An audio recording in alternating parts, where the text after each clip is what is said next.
तो आज हम इतिहास के एक ऐसे मोड़ पर चलते हैं जहां भारत के दिल में राजपूताना की धरती पर दो बड़ी ताकतें आमने सामने खड़ी थीं। एक तरफ था मेवाड़ का राजपूत साम्राज्य और दूसरी तरफ दिल्ली की सल्तनत। ये कहानी सिर्फ एक दो लड़ाइयों की नहीं है, बल्कि ये उस महासंघर्ष की शुरुआत की कहानी है जो सदियों तक चलता रहा।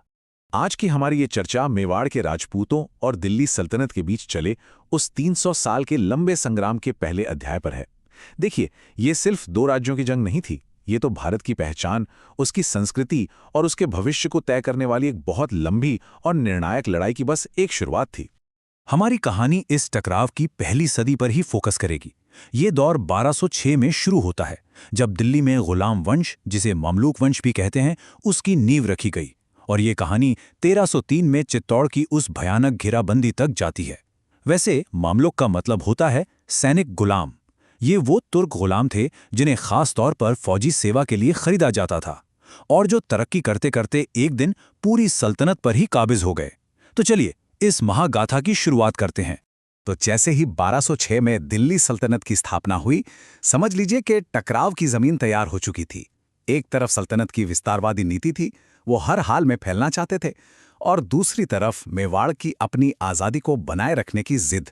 इन दो ताकतों का टकराना तो खैर तय ही था, और इन्हीं शुरुआती लड़ाइयों ने एक ऐसी दुश्मनी की नींव रखी जिसने आने वाली सदियों तक भारत के इतिहास की दिशा को मोड़ दिया। तो 13वीं सदी की शुरुआत में दो बहुत ही शक्तिशाली शासक आमने सामने थे। मेवाड़ में थे गुहिल वंश के रावल जेत्र सिंह, जिनका शासनकाल था 1213 से 1253 तक। वो राजपूताना में अपनी ताकत को बहुत तेजी से बढ़ा रहे थे। उन्होंने न सिर्फ अपने आसपास के छोटे छोटे राजपूत राज्यों को हराया, बल्कि अपनी राजधानी नागदा को एक बहुत ही समृद्ध शहर बना दिया था। और उधर दिल्ली में गुलाम वंश का सुल्तान था शम्सुद्दीन इल्तुतमिश। उसने अपनी सल्तनत को मंगोलों के खतरे से तो बचा लिया था, और उत्तर भारत में अपनी सत्ता भी मजबूत कर ली थी। अब उसकी नजरें थी मेवाड़ पर। वो मेवाड़ को झुकाकर गुजरात के अमीर व्यापारिक रास्तों पर कब्जा करना चाहता था, क्योंकि इन्हीं रास्तों से सल्तनत को घोड़े और दूसरा विदेशी सामान मिलता था। और आखिरकार इन दोनों की महत्वाकांक्षाएं 1227 में भूताला के मैदान में टकराईं। ये मेवाड़ और सल्तनत के बीच पहला बड़ा, जिसे कहते हैं कि एक प्रॉपर सैन्य टकराव था। ये एक ऐसा युद्ध था जिसने न सिर्फ दोनों राज्यों का भविष्य तय किया, बल्कि उनके रिश्तों में ऐसी कड़वाहट घोल दी जो कभी कम नहीं हुई। इल्तुतमिश एक बहुत बड़ी सेना लेकर मेवाड़ की राजधानी नागदा की तरफ बढ़ा, और रावल जैत्र सिंह अपनी सेना के साथ उसे रोकने के लिए आगे बढ़ गए। तो हुआ ये है कि सुल्तान इल्तुतमिश ने एक विशाल सेना के साथ मेवाड़ पर चढ़ाई कर दी। भूताला का मैदान, जो नागदा के पास एक पहाड़ी और जंगली इलाका था, वहां रावल जैत्र सिंह की सेना ने अपने इलाके की समझ का जबरदस्त फायदा उठाया। मेवाड़ की सेना छोटी थी, लेकिन बहुत फुर्तीली थी। उन्होंने सल्तनत की भारी भरकम सेना पर ऐसे छापेमार हमले किए कि उन्हें संभलने का मौका ही नहीं मिला, और सल्तनत की सेना हार गई। इस जीत ने जैत्र सिंह को पूरे राजपूताना में एक महान योद्धा बना दिया। लेकिन जैसा कि स्लाइड में साफ दिख रहा है, इस जीत की एक बहुत बड़ी कीमत चुकानी पड़ी। हार से बौखलाई सुल्तान की सेना ने लौटते हुए मेवाड़ की राजधानी नागदा को पूरी तरह से जलाकर राख कर दिया। इस पूरी घटना का जिक्र जय सिंह सूरी के ग्रंथ हम्मीर मद मर्दन में मिलता है, जो इस युद्ध का एक बहुत ही महत्वपूर्ण ऐतिहासिक स्रोत है। नागदा के इस विनाश ने रावल जैत्र सिंह को एक बहुत ही अहम और रणनीतिक फैसला लेने पर मजबूर कर दिया। उन्होंने अपनी राजधानी को नागदा से हटाकर चित्तौड़गढ़ के उस विशाल और लगभग अजेय पहाड़ी किले में शिफ्ट कर दिया। ये किला एक बहुत ऊंचे पठार पर बना था, जो इसे मैदानी हमलों से एक तरह की प्राकृतिक सुरक्षा देता था। ये एक ऐसा फैसला साबित हुआ जिसने मेवाड़ को आने वाली कई सदियों के लिए एक मजबूत सुरक्षा कवच दे दिया।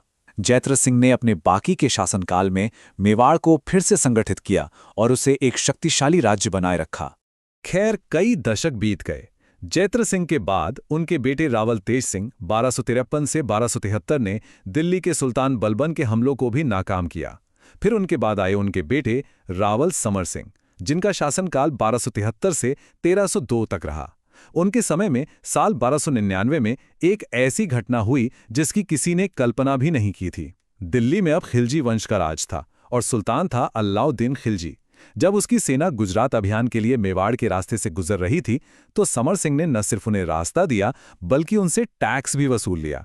सोचिए, ये सल्तनत की ताकत को एक खुली चुनौती थी, एक ऐसा अपमान जिसे दिल्ली का नया महत्वाकांक्षी और बेहद क्रूर सुल्तान कभी नहीं भूलने वाला था। तो चलिए अब खिलजी वंश के दौर में चलते हैं, जहां ये संघर्ष एक बहुत ही क्रूर और विनाशकारी युद्ध में बदल गया। समर सिंह की उस चुनौती का जवाब देने के लिए अब दिल्ली का नया सुल्तान अलाउद्दीन खिलजी पूरी तरह से तैयार था। अलाउद्दीन वो तो खुद को सिकंदर सानी यानी दूसरा सिकंदर मानता था और अपनी राह में आने वाले किसी भी राज्य को बस कुचल देना चाहता था। तो 1303 में अलाउद्दीन खिलजी ने जब चित्तौड़ पर हमला किया तो उसके पीछे कोई एक वजह नहीं थी। पहली वजह थी चित्तौड़ की स्ट्रेटेजिक लोकेशन, जो गुजरात और मालवा के अहम व्यापारिक रास्तों को कंट्रोल करती थी। दूसरी, खिलजी की अपनी साम्राज्यवादी महत्वाकांक्षा। तीसरी वजह थी 1299 में वसूले गए उस टैक्स का बदला लेने की इच्छा। और चौथी वजह रानी पद्मिनी की कथा, जिसे लगभग 240 साल बाद मलिक मोहम्मद जायसी ने अपने महाकाव्य पद्मावत में अमर कर दिया। ये सारी वजहें मिलकर एक भयानक सैनिक अभियान का कारण बनी। 28 जनवरी 1303 इस दिन अलाउद्दीन खिलजी की विशाल सेना ने चित्तौड़ के किले को चारों तरफ से घेर लिया। समर सिंह के बाद अब उनके बेटे महारावल रतन सिंह मेवाड़ के शासक थे। उनके नेतृत्व में राजपूतों ने बड़ी बहादुरी से किले की रक्षा की। खिलजी ने पत्थरों की बौछार करने वाली मजनिक जैसी मशीनों का भी इस्तेमाल किया, लेकिन किले की दीवारें बहुत मजबूत थीं और ये घेराबंदी कोई 1-2 दिन नहीं बल्कि पूरे 8 महीने तक चली। 8 महीनों के बाद किले के अंदर खाने पीने का सारा सामान, रसद सब खत्म होने लगा। बाहर दुश्मन की विशाल सेना और अंदर भुखमरी। जब जीत की कोई उम्मीद नहीं बची तो चित्तौड़ के रक्षकों ने हथियार डालने के बजाय राजपूतों की अंतिम परंपरा साका करने का फैसला किया। यह सिर्फ एक आत्मघाती हमला नहीं था, बल्कि अपने धर्म और अपने सम्मान की रक्षा के लिए दिया जाने वाला सबसे बड़ा बलिदान था। अब इस स्लाइड में जो बात है वो बहुत दिलचस्प है।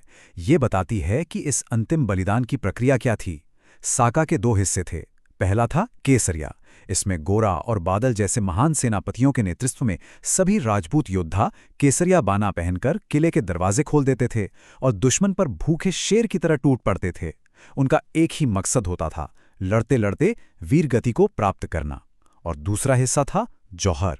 जब पुरुष केसरिया के लिए निकल जाते थे तो किले के अंदर रानी पद्मिनी के नेतृत्व में हजारों महिलाओं ने अपनी पवित्रता और अपने सम्मान की रक्षा के लिए खुद को एक विशाल अग्निकुंड में समर्पित कर दिया। और ये स्लाइड उस घटना की अंतिम सच्चाई को बड़े शानदार ढंग से बताती है। ये शब्द है अमीर खुसरो के, जो एक कवि भी था और इतिहासकार भी। और उस घेराबंदी के दौरान खिलजी की सेना के साथ ही मौजूद था। उसने अपनी आंखों से ये सब कुछ देखा और अपनी किताब खजाइनुल फतूह में इसे दर्ज किया, जिससे हमें इस घटना की बिल्कुल सटीक तारीख का पता चलता है। ये एक चश्मदीद गवाह का बयान है जो इस घटना को इतिहास में प्रामाणिकता के साथ दर्ज करता है। किले पर कब्जा करने के बाद अलाउद्दीन खिलजी ने अपना असली रंग दिखाया। वो राजपूतों के इस प्रतिरोध से इतना गुस्से में था कि उसने पूरे राजपूताना में अपनी दहशत फैलाने के इरादे से किले के अंदर मौजूद 30,000 निहत्थे नागरिकों का बेरहमी से कत्लेआम करने का हुक्म दिया। ये कोई जीत नहीं थी, ये एक भीषण नरसंहार था। चित्तौड़ का पतन मेवाड़ के लिए एक बहुत विनाशकारी झटका था। गोहिल वंश की जो रावल शाखा थी उसका अंत हो गया, किला सल्तनत के कब्जे में चला गया और पूरा राज्य बिना किसी नेतृत्व के रह गया। लेकिन ये मेवाड़ की कहानी का अंत नहीं था, बल्कि ये प्रतिरोध की एक नई और शायद पहले से भी ज्यादा मजबूत भावना की शुरुआत थी। खिलजी ने सिर्फ किला ही नहीं जीता, उसने चित्तौड़ की पहचान को ही मिटाने की कोशिश की। उसने किले का नाम बदलकर अपने बेटे खिज्र खां के नाम पर खिजराबाद रख दिया और उसे वहां का प्रशासक बना दिया। हालांकि स्थानीय राजपूतों का प्रतिरोध इतना मजबूत था कि खिज्र खां को जल्द ही ये किला जालौर के मालदेव सोनगरा को सौंपकर वापस दिल्ली लौटना पड़ा। ये दिखाता है कि सैनिक जीत के बावजूद सल्तनत मेवाड़ की जमीन पर अपनी पकड़ बनाने में नाकाम रही। चित्तौड़ की इस हार और उस भीषण नरसंहार ने मेवाड़ के लोगों के दिलों में बदले की एक ऐसी आग जला दी जो फिर कभी नहीं बुझी। ये बलिदान और ये अपमान एक विरासत बन गया। इसने गोहिल वंश की ही एक दूसरी शाखा सिसोदा के हम्मीर सिंह जैसे योद्धाओं को प्रेरणा दी, जिन्होंने कुछ ही सालों के अंदर चित्तौड़ को फिर से आज़ाद करा लिया। तो खिलजी ने किला तो जीत लिया, लेकिन वो मेवाड़ की आत्मा को कुचलने में नाकाम रहा। और यहीं से प्रतिरोध की वो महान गाथा शुरू हुई, जिसे दुनिया महाराणा कुंभा और महाराणा प्रताप जैसे नामों से याद करती है।